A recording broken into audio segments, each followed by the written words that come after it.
Um, Hello, everyone. Good evening, and welcome to Participant Note 2 again. And due to some circumstances, perhaps you know that Professor Zhang is unwell these days, so she let me to give my lecture first. So we swap the lectures.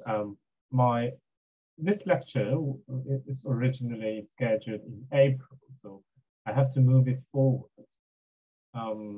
So you may find that I only uploaded into the system this morning, and this is because I haven't prepared. I have very limited time to prepare for it. Initially, I plan to prepare for it later this month, but due to Professor Zhang's circumstance, I have to make the slides in these 2 days.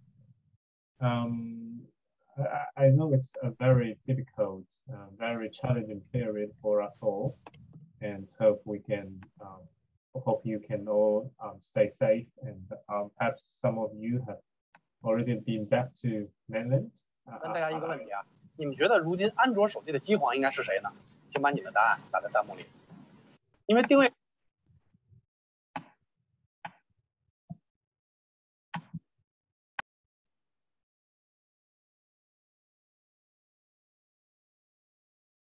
Okay, I think we need to wait for a few more participants because we only have 30 now.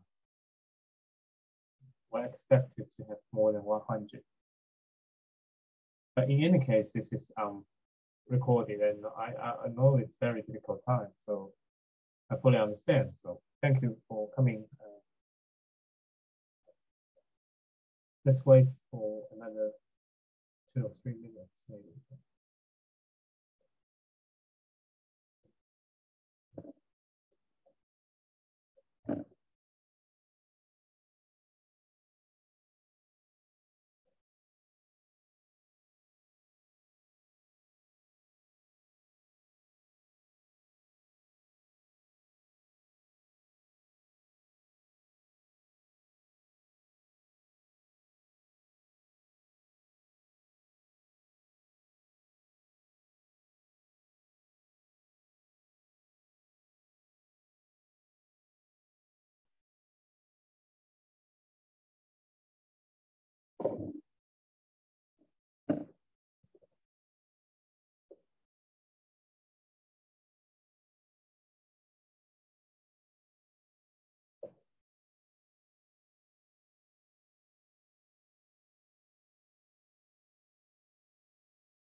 Okay, I'm afraid we have to start, although we only have 37 participants in the Zoom meeting. Yes, today we'll talk about property rights, new institutional economics in the land and housing market. And first of all, let's watch short video, about 8 to 10 minutes. So this professor will discuss property rights issue, especially from his background of political philosophy.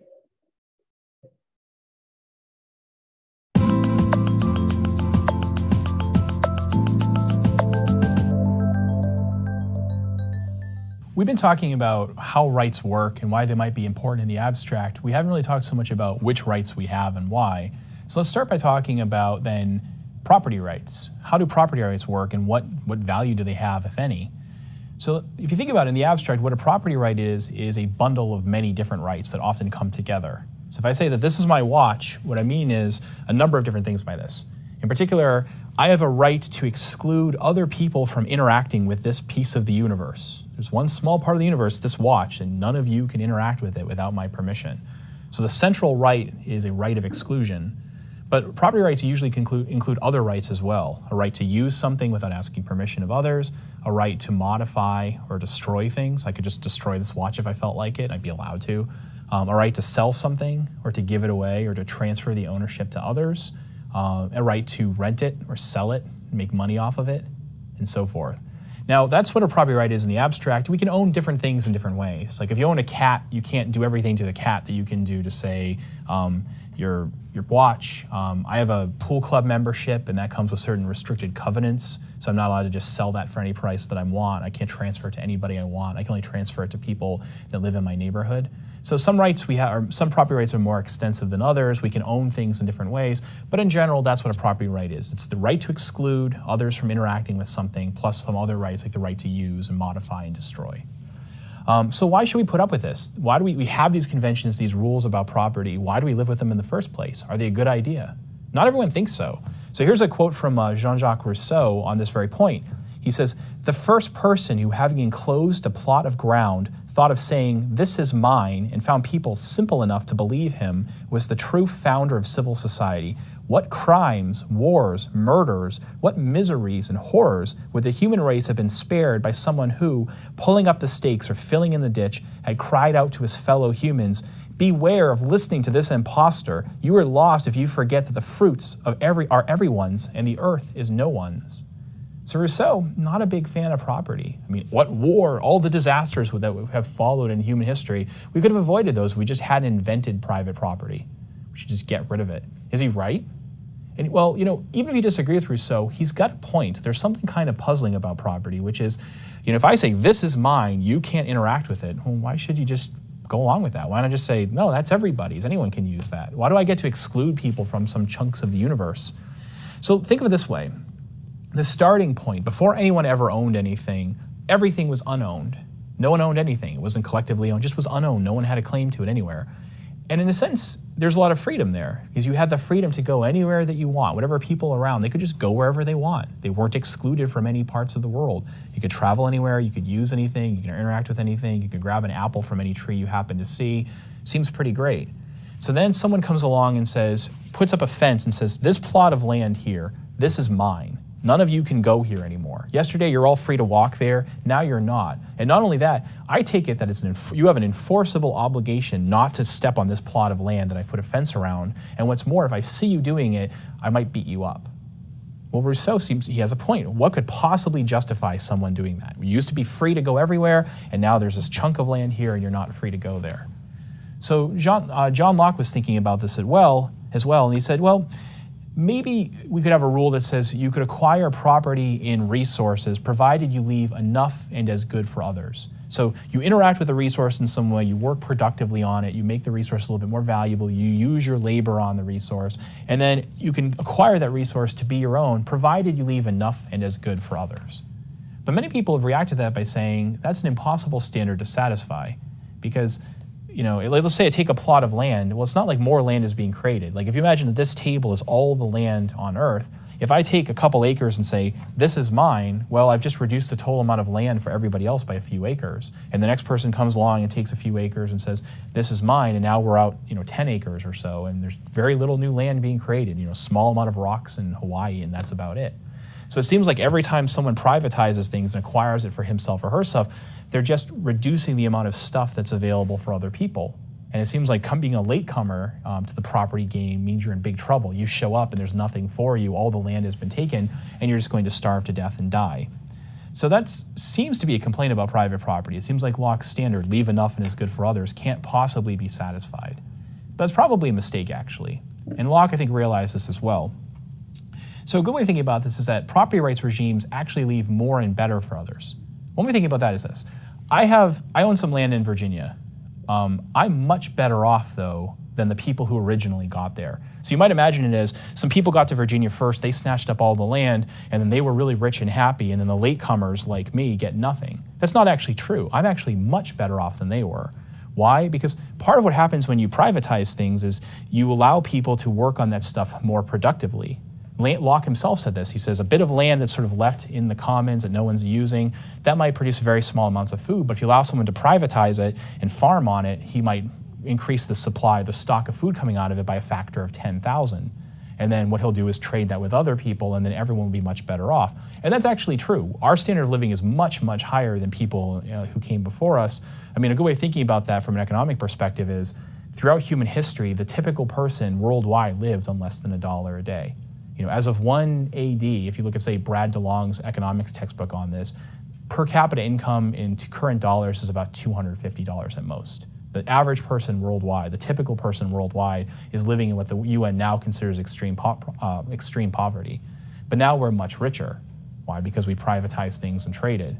So one way of thinking about that is Locke is saying that when we privatize things and then start trading back and forth, we become so much more productive that the amount of stuff that we can own is much higher. So it's true that by originally appropriating some land or some resources, we reduce the stock of resources that can be originally appropriated. It doesn't follow from that we reduce the stock of what can be owned. If we are among the richest 1% of people alive today, and easily the richest 1% of people that have ever lived, because we benefit from being latecomers to the game, not the first people. Early settlers don't do that well. It's the people who come later who do better. The United States right now produces more than the entire world produced in 1950, right? Like just by itself. So the amount of stuff that we have is higher. What's more, it's not just that by taking things out of the commons, we can kind of compensate people by giving them more stuff. Leaving it in the commons might not be enough to leave enough and is good for others. So Locke says you can appropriate things as long as you leave enough and is good for others. Well, it might be that deciding not to appropriate things actually means that people don't get enough. So there's this concept in economics called the tragedy of the commons. The worry here is that sometimes when you leave things in the commons, unowned, unappropriated, nobody has ownership of it, what happens is it gets destroyed. A good way of imagining that is, suppose we're all shepherds, and this is a common pasture, and we each own our own sheep, but the pasture is not owned. Well, the pasture is going to have something called the carrying capacity, which is the amount that you can use that pasture in a given way before it starts to be destroyed. It is here, if you put on a certain number of sheep, the grass will grow back and you can keep getting value out of the pasture. But if you put on too many sheep, at some point they're going to turn the pasture to dust because they're going to overgraze. So suppose we're right at carrying capacity, right? We're right now at it, and we each have a certain number of sheep, and I decide to add an extra sheep. Well, what will probably happen is now there's not enough grass for all the sheep to be fully fed. The sheep won't be worth quite as much, but maybe I'll benefit from that because I'll have 11 kind of mostly fed sheep, and I'll get a little bit more money, and it's a little bit more valuable to me, and I'll do it. But what will happen, though, is like you look at your flocks, and you see that your sheep aren't quite as good, and then you'll probably react by throwing on more sheep as well, and then there becomes this mad scramble to get as much benefit from the land as we can. We end up destroying in the process. Or to take a more mundane example, when I'm with my in-laws sometimes, I like to order kind of a group dessert. And the dessert comes and it gets plunked in front of the table, and it's there, it's in the commons, and everybody Garfields it up, just eats it very, very quickly, and they don't really get to savor and enjoy it. Why not? Because they're worried that if they take their time to eat it, other people will get more bites first. So some other real-life examples of this, in the Tongan Islands, there were people doing subsistence-level fishing among the coral reefs.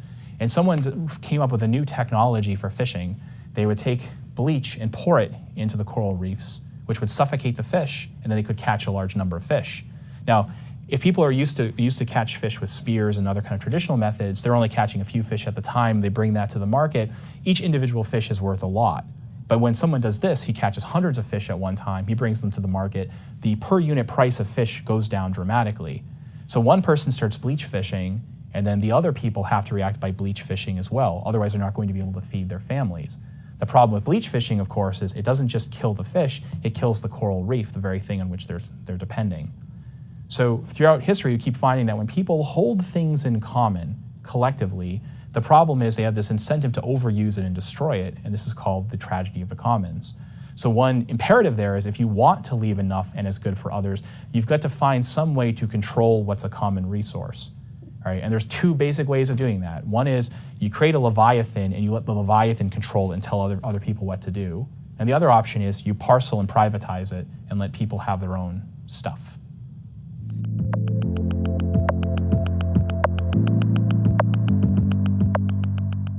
It's easy to think of property rights with tangible items like your wristwatch example, but what about ideas, intellectual property rights, where it's not a tangible thing? Yeah, that's a really good question, and it's actually a big puzzle in political philosophy right now, how to think about intellectual property, because it is very different. If you have a car and I take your car, you're out a car and I gain one. Like, it's a clear loss to you. If you have a bunch of information on your computer, say music, and I get a copy of that music, you don't lose anything. You still have the music. So we're just duplicating it. So it seems like it's going to be different. Whatever rules that are going to apply here, it's weird to think that the rules that apply to physical objects would be exactly the same as the rules that apply to abstract objects, if there are such things. So there are all these arguments out there about should we even have such a thing as intellectual property? And one common argument that people give is just we're in effect creating that institution because it's useful. The thought is we're worried that people won't innovate or be willing to bring ideas to the market if they can't benefit from them. Like if I invent something, put in all this effort into inventing some idea, and then I bring it to the market and someone else can just copy it immediately, they can get all the benefits from my work, and then I'm not going to be, and when I realize that I won't be incentivized to work. And so a lot of the arguments for patent protection and copyright are based upon that thought. But notice that that's really an economic theory, and it might turn out to be false. It might turn out that, when we do study this more, that people are able to innovate and so on, even if they don't get patent protection. So we have to sort of punt it over to the economists and see what they have to say about that.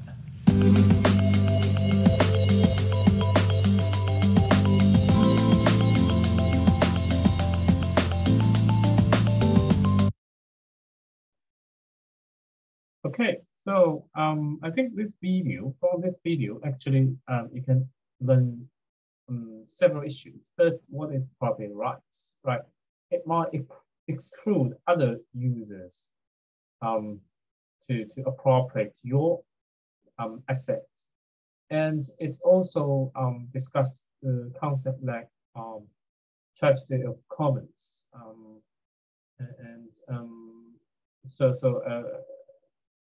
These concepts are actually very central in new institutional economics and property rights economics. Okay, so I think these are also very relevant to the land and housing policy.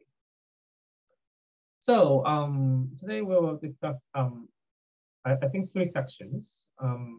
First is about the land and urban development, why land is so important to cities. And the second part, we will go through some basic ideas of new institutional and property rights economics.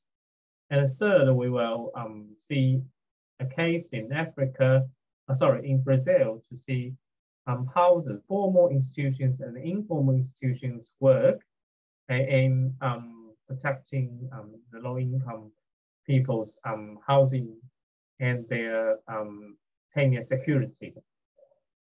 So I'll just move on.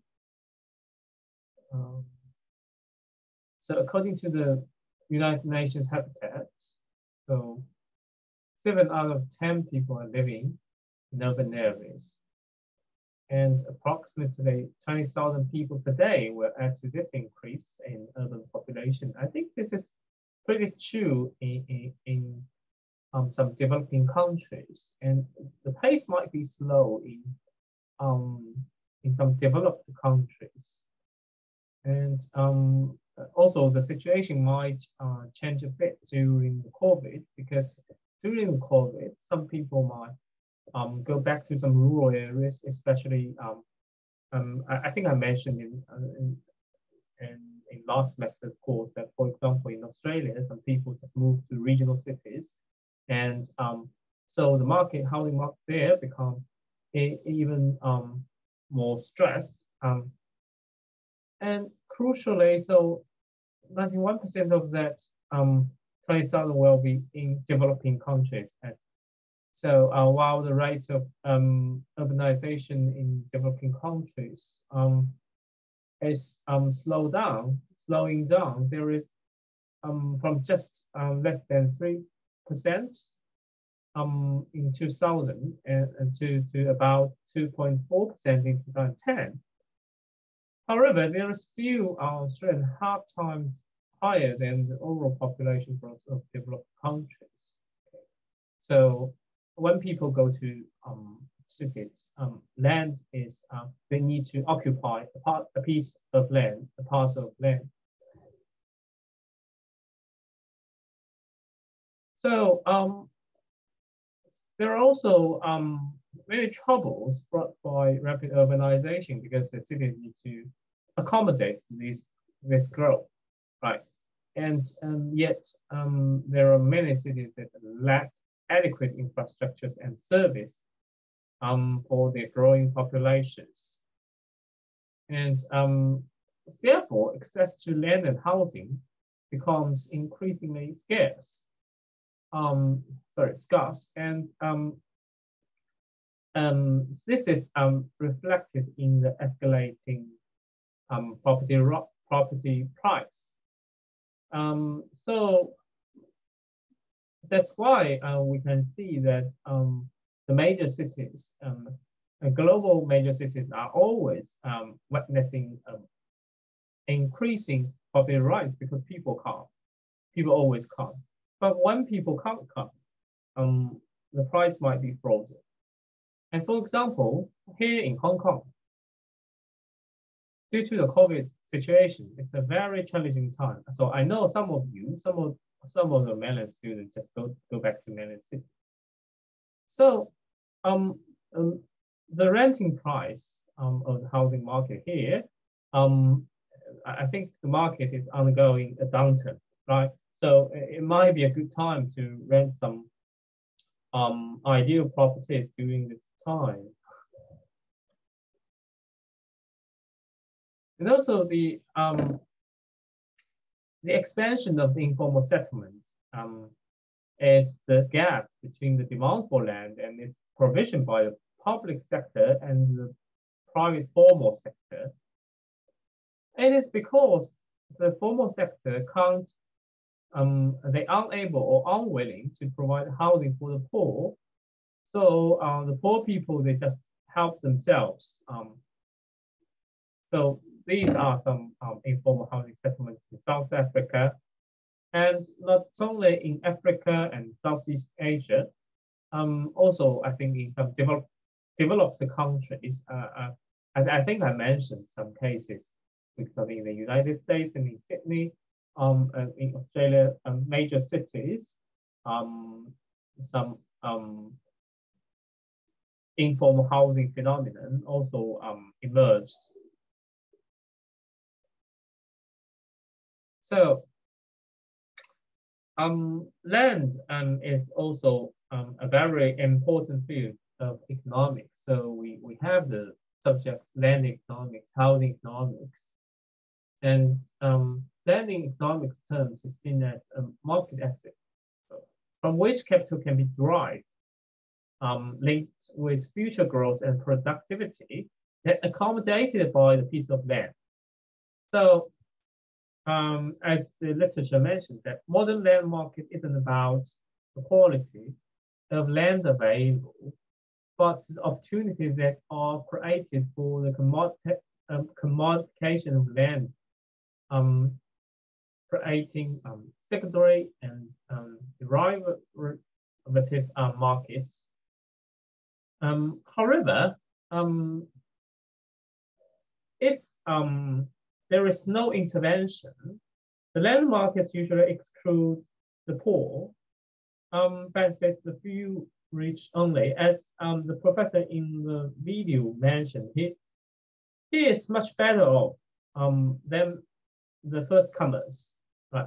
Because of the privatization and the property rights and the transactions through the market.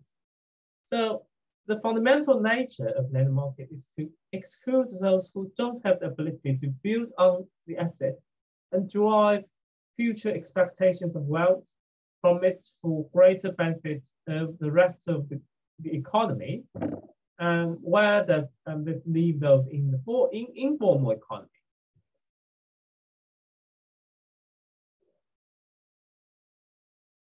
So land markets are actually a unique type of market, which doesn't necessarily provide an inclusive area for participation of all in society, especially the poor. So yes, the topic is open for debate. Certainly, the current policy from World Bank will position the government and should be an enabler for the market with little intervention. And some economists argue that the market can't clear all problems. So do you think land market can regulate itself, and is government intervention necessary for maintaining the operation of land and housing market? I think the enabling role, if you can recall that last semester we mentioned in the urban governance, and in that lecture, the planning and housing. So this is some argument of the so-called from government to governance. So the government role should be more enabling. So I think if you can recall, yeah. So I think we can make some. I think we can have some discussion. So do you think the land market can regulate itself?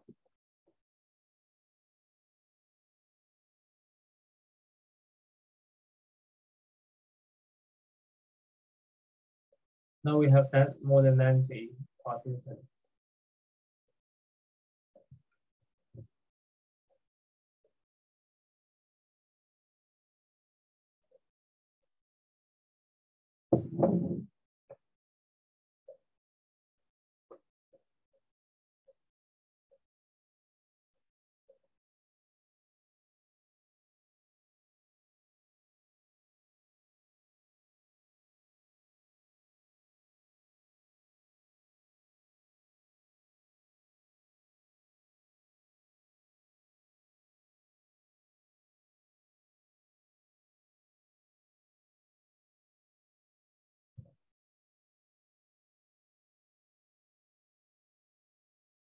Did you catch the question?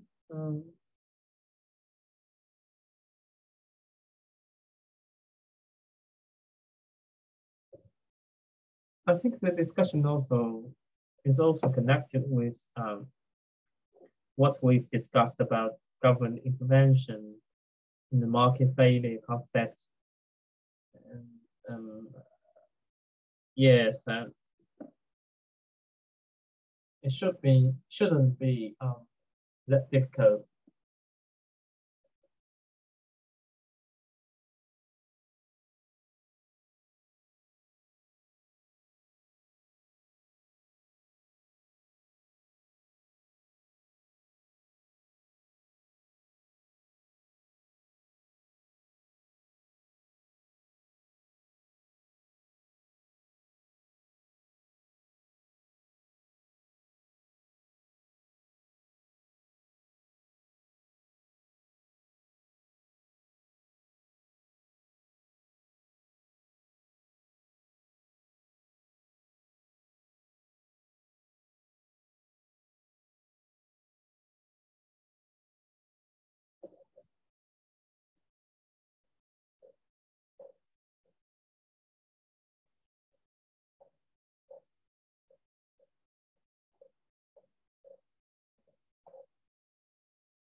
Any ideas? Any reflections or answers?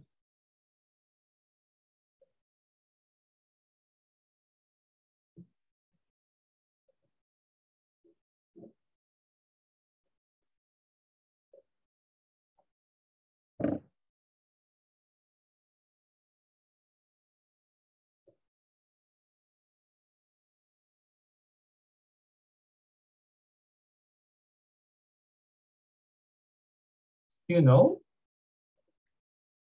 it's a this is quite unexpected. So,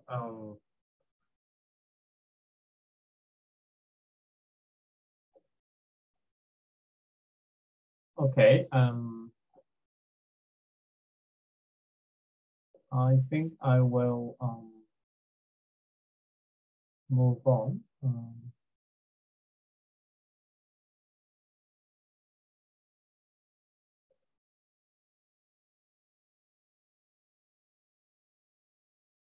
Okay, so I think the government intervention is necessary. This is because the possible market failures in the land market. I think this is quite similar to one of the test questions you have to answer last semester for POL 5701. It's about the market failure and government intervention. So the question I just mentioned is very relevant to that. So I think market failures are induced by several factors. First is transaction costs. So the transaction cost is the cost of making an exchange or doing business in the market for the land and housing market. For example, exchange fees, booking and finding costs. For example, if you would like to either rent a house or buy a house, you may spend time for an inspection. This is something related to transaction costs. And also when you are about to transact, you also need to submit a lot of tax, stamp duties. These are also related to the transaction cost. And the second is information asymmetry. And for example, the bank lending money to a buyer, but the bank doesn't know about ability of the buyer to be able to repay the loan as well as the buyer does. And other examples, for example, can be seen when you want to rent an apartment, you would like to check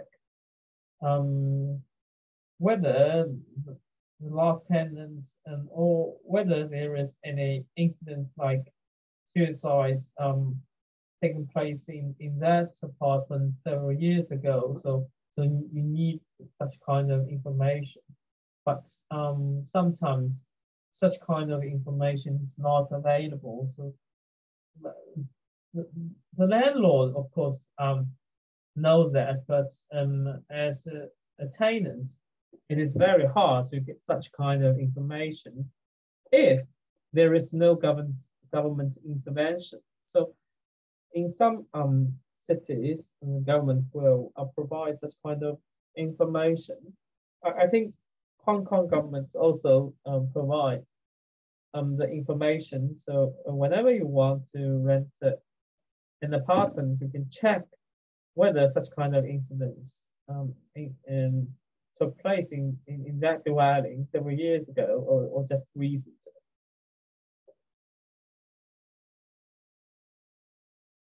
And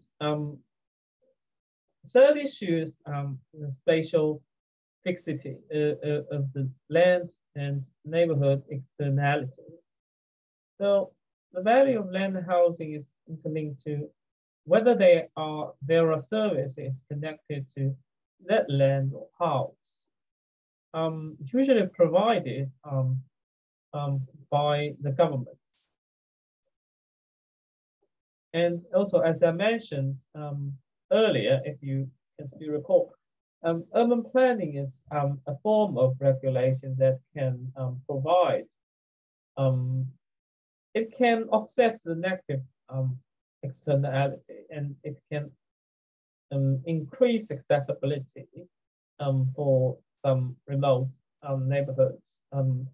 This is realized by the amenities and infrastructure planning distribution.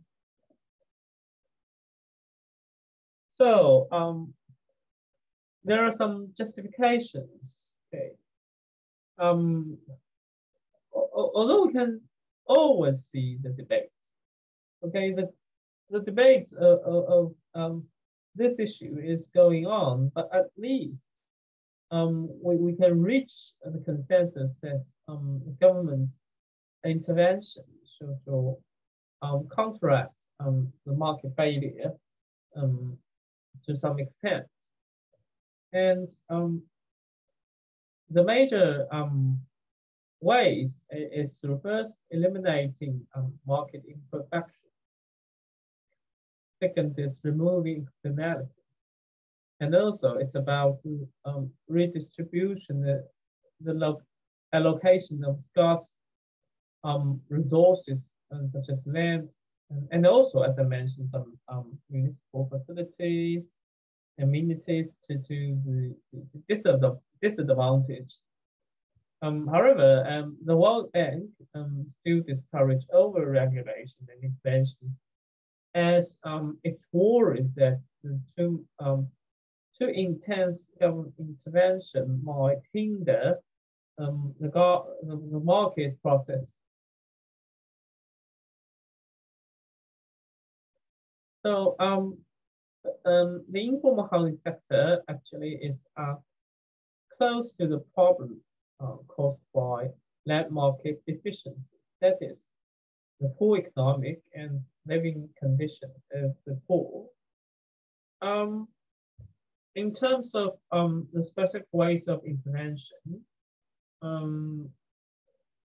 especially related to the informal housing sector, there might be several ways. For example, the formal actor, such as surveyors, to come and work in the informal housing setting to help the poor incrementally build and upgrade their homes, and capacity building for local leaders.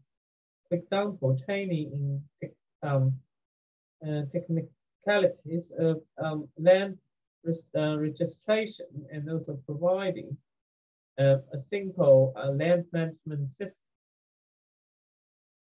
And also, there might be the formalization of informal land markets.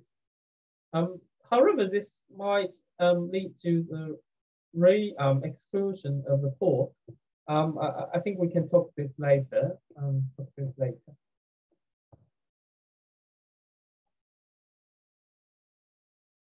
Okay, now let's go through the second section. That it's about new institutional economics.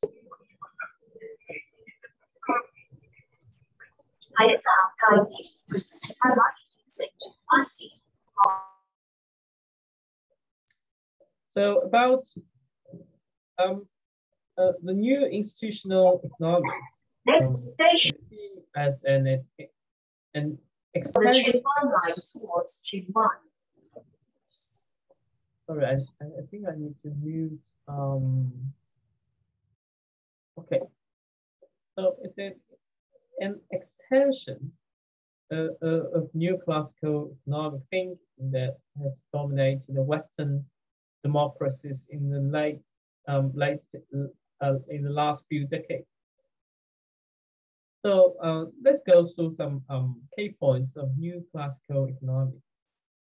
So this diagram just shows the equilibrium of the demand and supply. Yeah.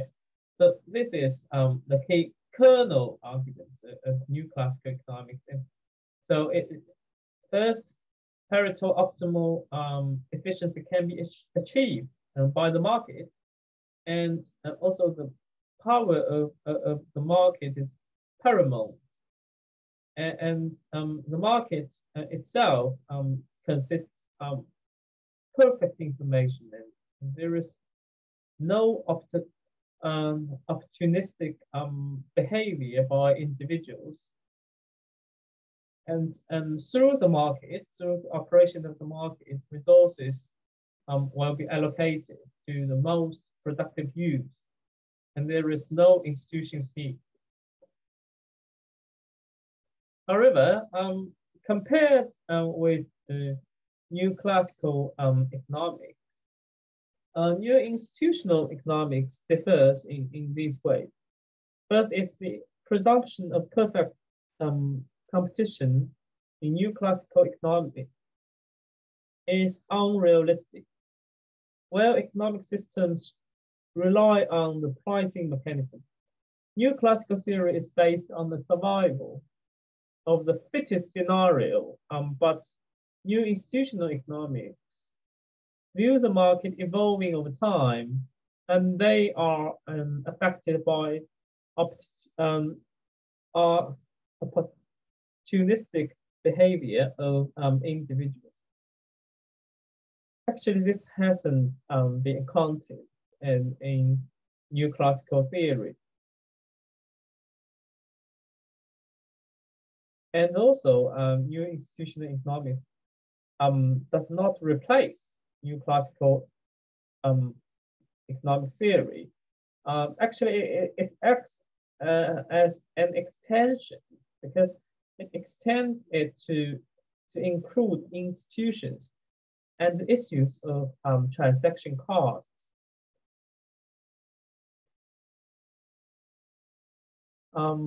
So let's go through some details of the transaction costs. For example, the exchange of goods and services have costs. And if the costs of exchange are high, it will reduce the productive flow of these goods and services, and therefore impact on the productivity of the market. So specifically, the so-called transaction costs in land and housing market include the several categories. First, search and information costs on a parcel of land or property, and legal costs. And also it's about the imperfect information about the good. So can you give some list some transaction costs specifically in home buying, either in Hong Kong or other cities that you are familiar with? Because these three categories are too general and broad, and maybe especially, you know, if you have experienced the process, and then you can list some very specific transaction costs you may face in the process of home buying.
Really? So I guess maybe you're not listening to this lecture. Otherwise, this is something, some questions very easy for you to answer, and just stamp duty and eat tax. Thanks. Thanks, Xiaofeng. Okay. Yeah, these are actually some legal costs, and may be different in different cities.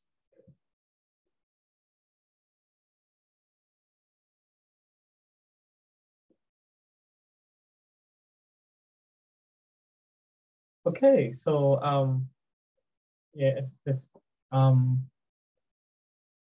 I think we can have a rest. Okay, I have a short break, and let's go. Let's come back on 7:25. Okay, let's have a 7-minute break.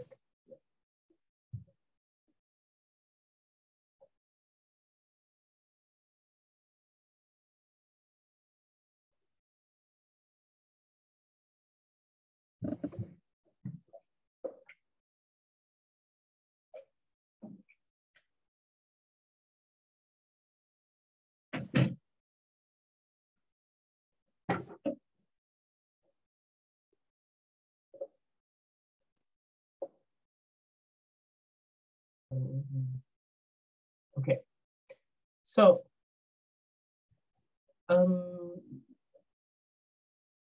one of the key concepts is transaction costs, and another is property rights. Okay, so property rights are a key element of institutional economics, especially when looking at land markets.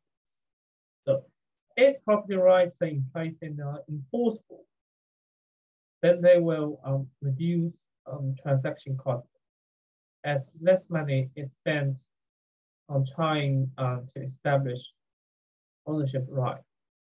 So I have a question that we just mentioned earlier. That does improved property rights lead to a more developed economy for the poor? For example, the formalization of informal housing in Africa, or other circumstances. So, do you have any idea of this?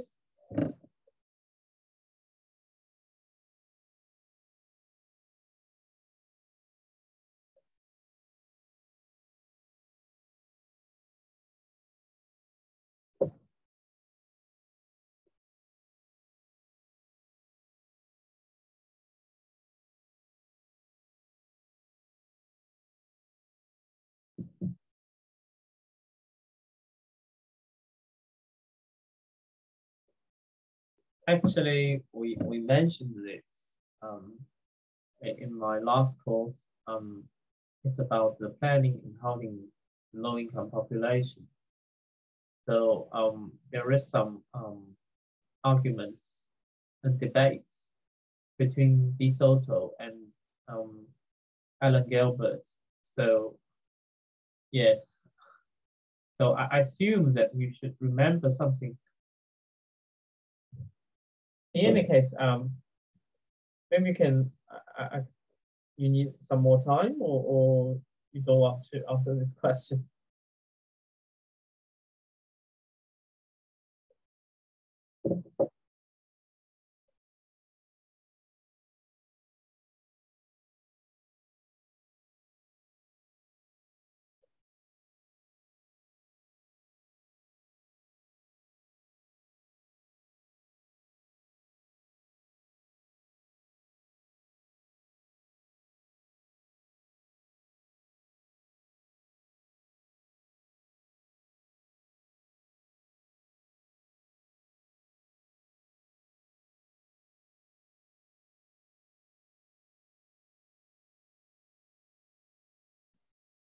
Thanks for your answer. So regulation of institutions and laws will surely prevent more loopholes.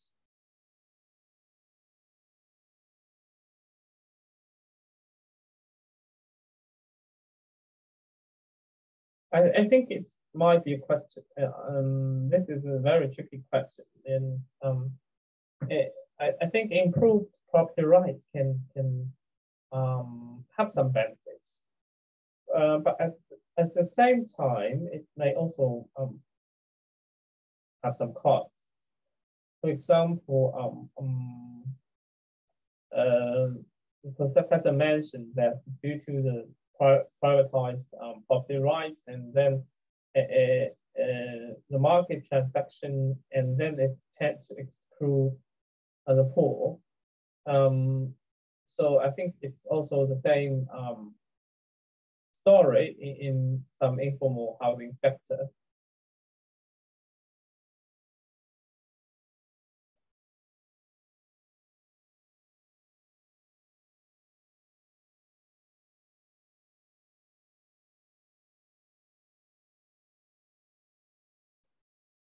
Okay, so when I think in terms of the property right, sometimes if it is not clearly defined and clearly delineated, so the property rights can be ambiguous.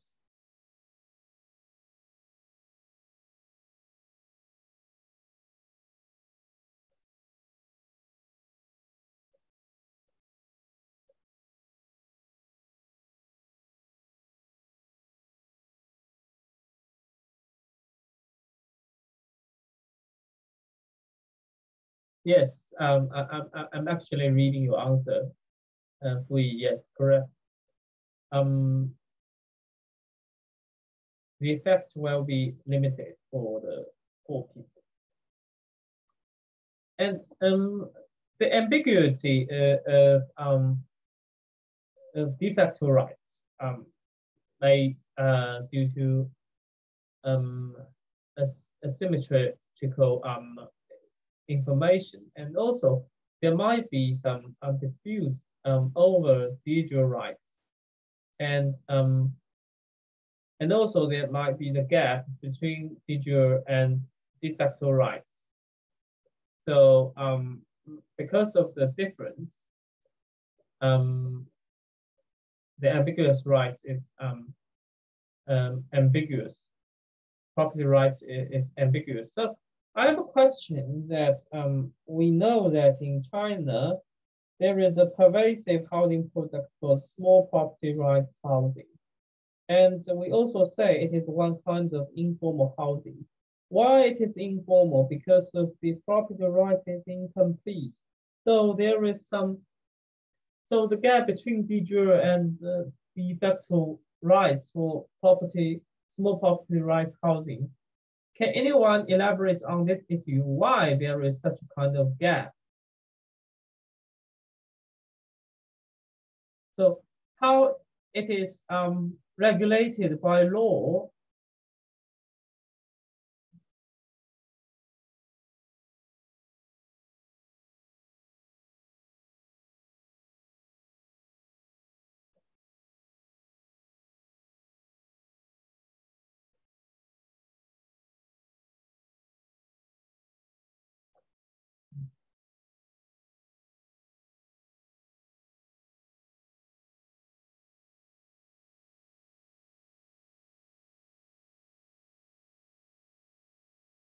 Okay, so let me ask some very simple question. First, where does small property rights housing, where is small property rights housing built?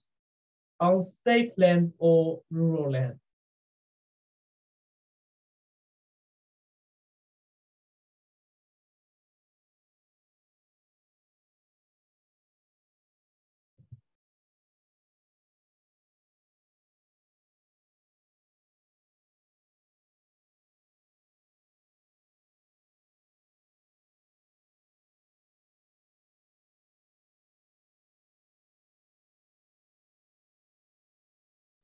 Oh, sorry. I mean that where is a small property rights housing built in China, on urban land or rural land? because we know in China, the land, there is a dual land ownership. So in the city, in urban area, land is owned by the state. So we call it state-owned land.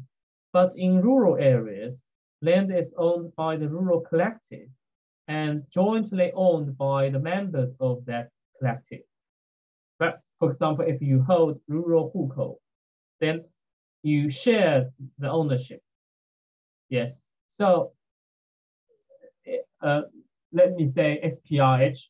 Okay, SPRH stands for Small Property Rights Holding. Yeah. So for SPRH, it is built on rural land, rural collective land.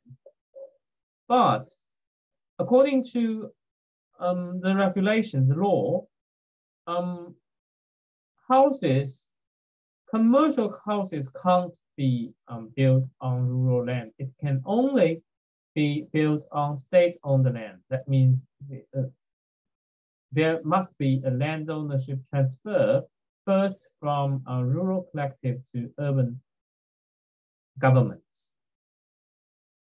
Otherwise, it is illegal. So the SPRH problem is that the land is still rural land, and some grassroots governments or rural authorities, they built some multi-story buildings in rural land, and also they sell apartments for profit. So that's the kernel issue of small property rights housing in China. So we should know that why it is not allowed and which laws it breaks, so it can facilitate our understanding of some small property rights issue. Are you clear?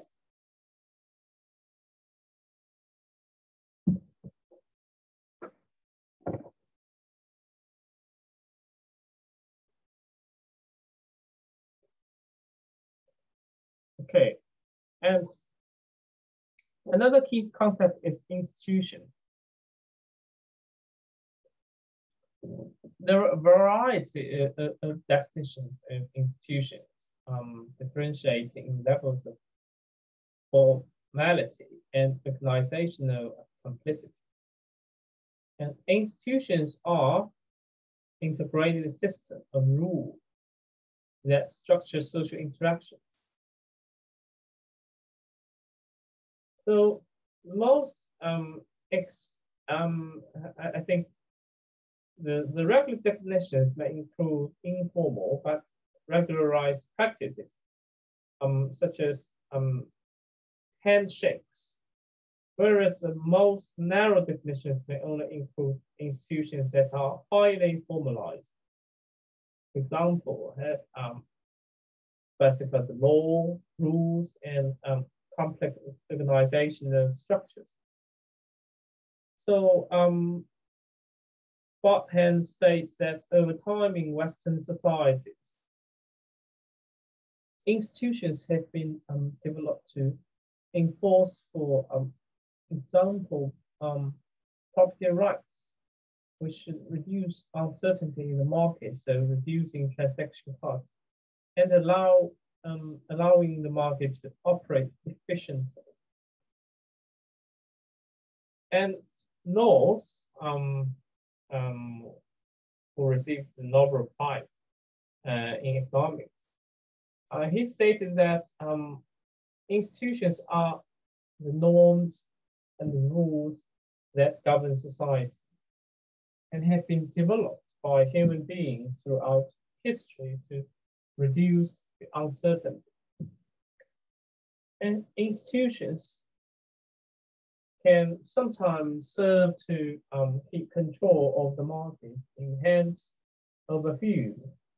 And in the case of urban land markets, this would be those developers and private companies who own land in the city and have the money to cover transaction costs, such as legal and contract costs, which the poor may not be able to afford.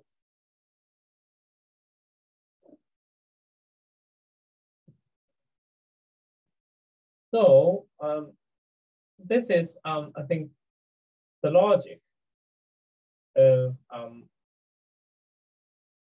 operationalize the new institutional economics in the landed housing market. First, when property rights are clearly and unambiguously defined and delineated, the transaction costs are low. And then it can increase the market turnover, and through that way to increase wealth and increase land values, and also increase economic activity. However, when the wealth is increased and created and increased, the distribution of wealth is another issue that's related to what Susan Feinstein argued, the just city. Okay.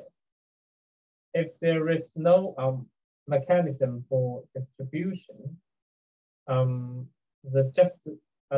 just city mission is out of reach for many of us.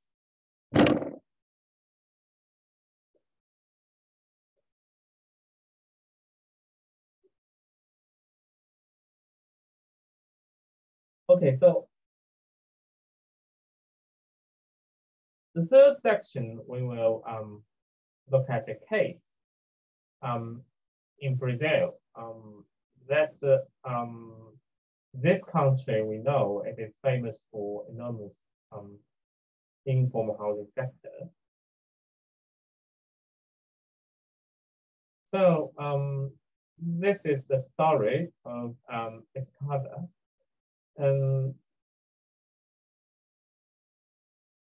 It's located on the eastern coast of Brazil.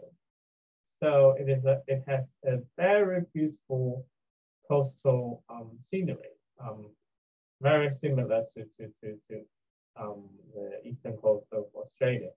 However, we can also find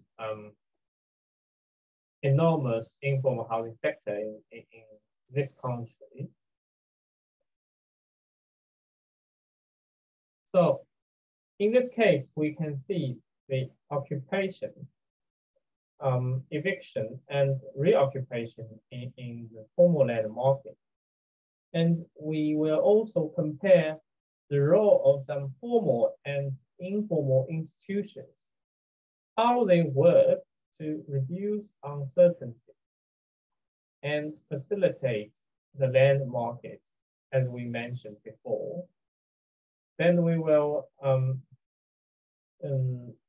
understand this case through the lens of new institutional economics.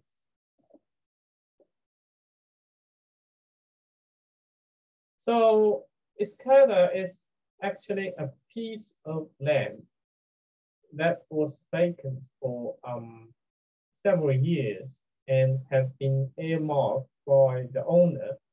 The owner is a company called COBA. It's a state electricity company for the development of an electricity station. However, although it planned to construct a station, nothing had been developed on the land.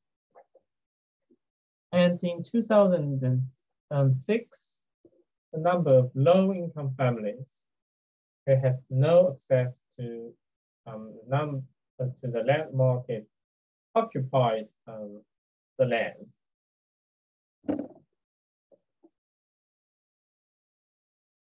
And a housing unit in Escada, you can see it has an assigned house number.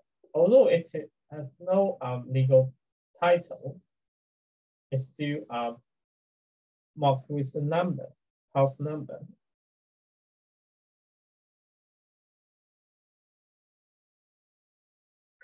So let's see the occupation and ownership evolution. We can see that the Zhu landowner is Koaba. I don't know whether I pronounced it correctly, but it's the company as I mentioned. And first, at the first stage, it was vacant. And then because the proposed station wasn't constructed, it was occupied by low-income groups. And then there is a stage of eviction. However, it was followed by reoccupation because this eviction is led by the company. Without strong power, it is very difficult to entirely evict the occupants. So then at a later stage, the landowner just gave the land to government in exchange for a higher value land. So the poor families, actually, they are the de facto occupiers, but they have never been the legal land owners despite their occupants. They occupy the land as their permanent residence and source of livelihood. So in this case, we may have some hypotheses. First, low transaction costs and secure property rights in the property market will help to unlock potential property to alleviate poverty. This is often argued by neoliberal and proponents. And second, effective institutions can help first reduce the transaction cost. And second, replacing the missing markets. And third, to establish and protect the property rights. And in this case, both formal and informal institutions are found. So institutions do not have to be formal, like government bodies and agencies, to exert its influence in land and housing market.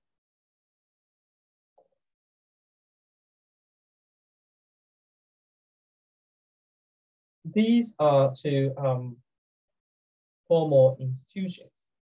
First is city level and SE, and another is state level. It's more broad. It's a higher level of the government. The city level, the city urban development department has responsibility for the city's land and housing policies and has three different thematic focuses like sanitation, housing, and planning. At the state level, it is SA. So this is the administrative authority for the state, and they have important housing policy initiatives, such as developing participatory projects in relation to tenure regularization, and also technical assistance and encouraging housing production.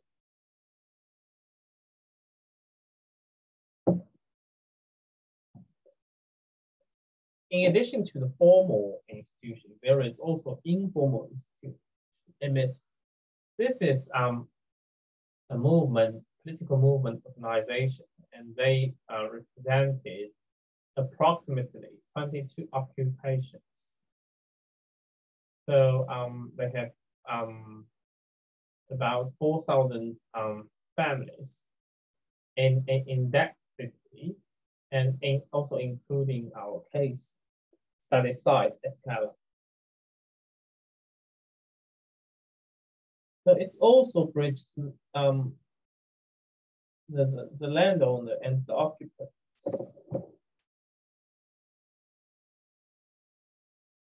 So what are the key functions of formal institutions?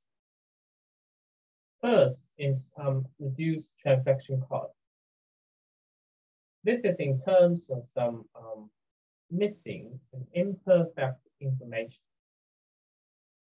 And both SE and SA, they perform badly in dealing with missing information, actually. They both stated that permanent housing could not be erected on the site, otherwise it will be considered consolidated. However, it's just left the occupants living in bad conditions for an indefinite amount of time and without access to basic services. Therefore, the institutions just they fail to provide missing or asymmetric information is to provide where the market were not. Also, it's replacing the missing market. However, there is a gap in the formal market for land and housing in terms of provision and access for the poor. And SE is specifically charged with developing and putting in place urban land policies and providing housing for poor. And there might be two approaches. For example, it can either help the poor to obtain housing funds, or it can negotiate and exchange land with COBA. And the second approach is actually chosen, but it's unofficially secure the land for the occupants instead of ensuring that housing can be built so that occupants know not to invest in their house. And the key function of informal institution here is protecting property rights and security obtaining. Because in this aspect, formal institutions are unsuccessful in terms of creation and enforcement of property rights. They both focus on providing property, but they fail to provide granted licenses for the land to be used for housing. Therefore, fail to secure the tenure as well as continued investment for the benefit of occupants' living conditions. However, the informal institution attempts to bridge the information gap left by the formal institution. So by asking a not-for-profit organization to become involved, they are using their knowledge to try and gain access to information that could make the process of accessing housing less costly for occupants. This may mean 在风中，今天阳光突然好温柔，天的温柔，地的温柔，想你抱着我。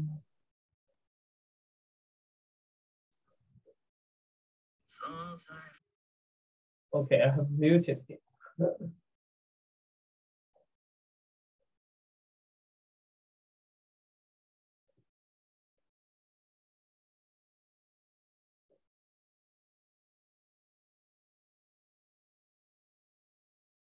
This may mean that simply getting a better understanding of the complicated procedures involved in consolidation or non-consolidation of the occupation. And it's the role of filling missing markets is one informal institutions and systems have been doing. The MSTP can be viewed as an organization representing the people and acting on their behalf, and stepping in where the government is failing to provide housing by helping in the occupation of vacant land. So their slogan is organize, occupy, resist.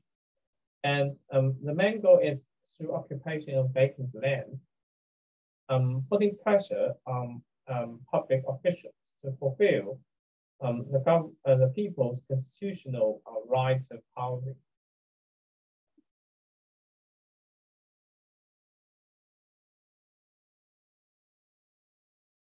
It also protects the tenure security, and instead of the customary tenure, MSTB focus on getting some form of access to basic services as a way to gain a security of tenure. So a tenant said that an electricity bill that proves officially that I'm living on that land, it gives me a perceived security of tenure. So that's you remember the picture showing their house and with the house number, right? So with the house number, the municipal service companies can provide such kind of service and also send them the bill. And this analysis has also tried to highlight the shortcomings to some degree for both informal and formal institutions. So for formal institutions, both are supporting and reinforcing the process of legalization of occupation and upgrading. However, as said, that there is vacuum of responsibility for housing and urban policies at most government levels, and there is very little intergovernmental collaboration and division labor. So some issues like misinformation and lack of transparency, and also the exclusion of engagement of occupants still exist.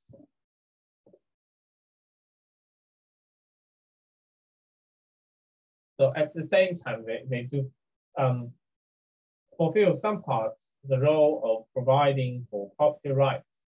However, it has already been questioned whether the type of property rights that are of use for poor in such situation is appropriate, and perceptions of security obtaining are arguable.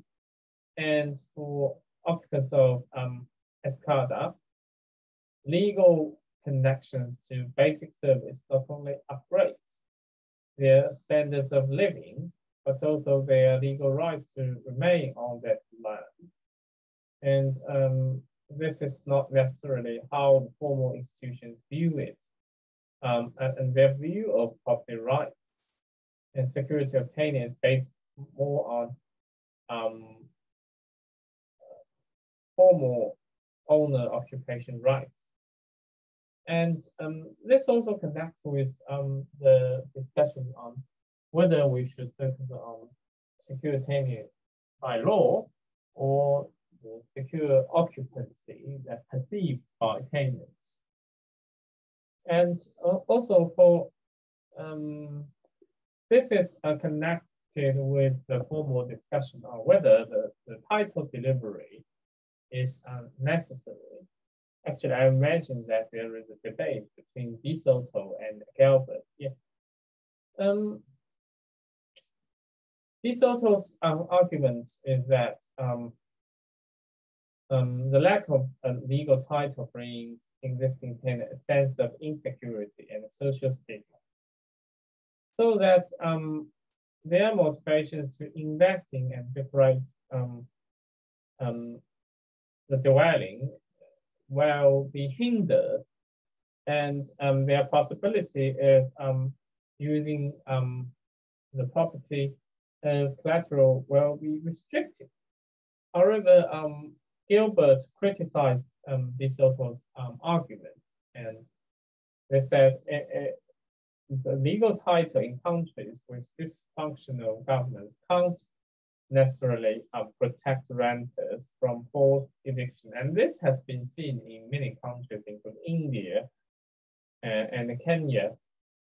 And he also argued that service provision is more crucial for informal housing tenants. So that's why the electricity bill is can bring people sense of security living in the informal sector. So for informal institutions, it helps to proactively fill the gaps, okay, where formal institutions create.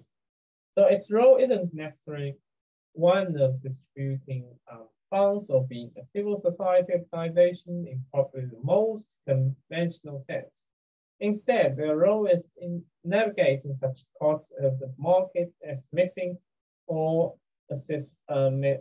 symmetric information on behalf of the occupation. To what degree they are doing their better, this better than the formal institutions, which are also supposed to represent the citizens of the city.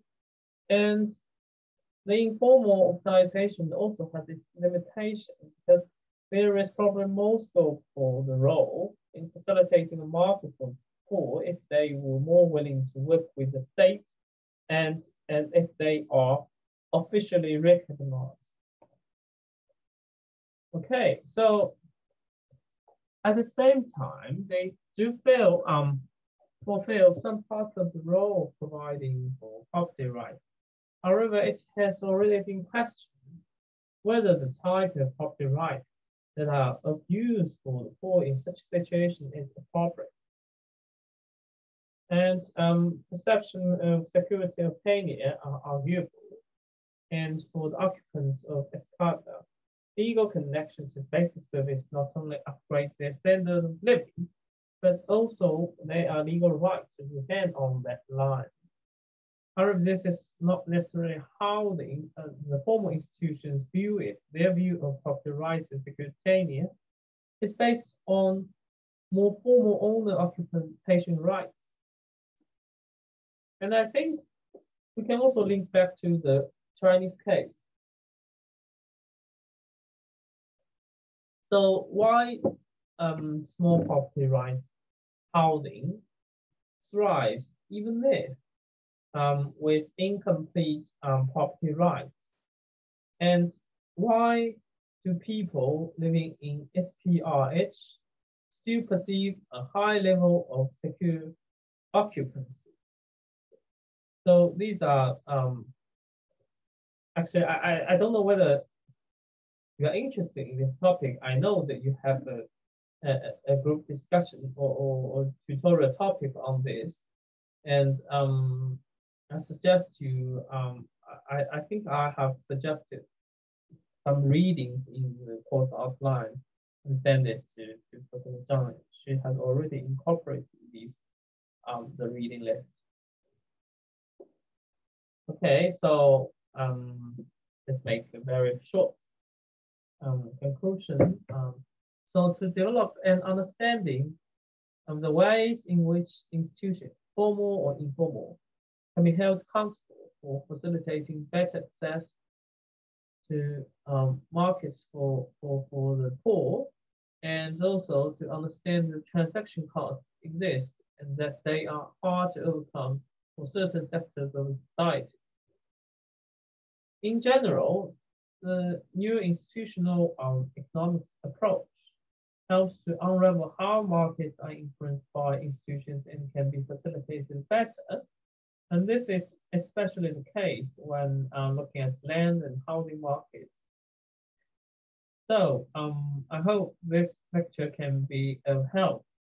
Although I find that maybe you are not that focused on the lecture, I understand that due to the current situation, but in any case, the slides and recordings are there, and maybe you can view the slide later.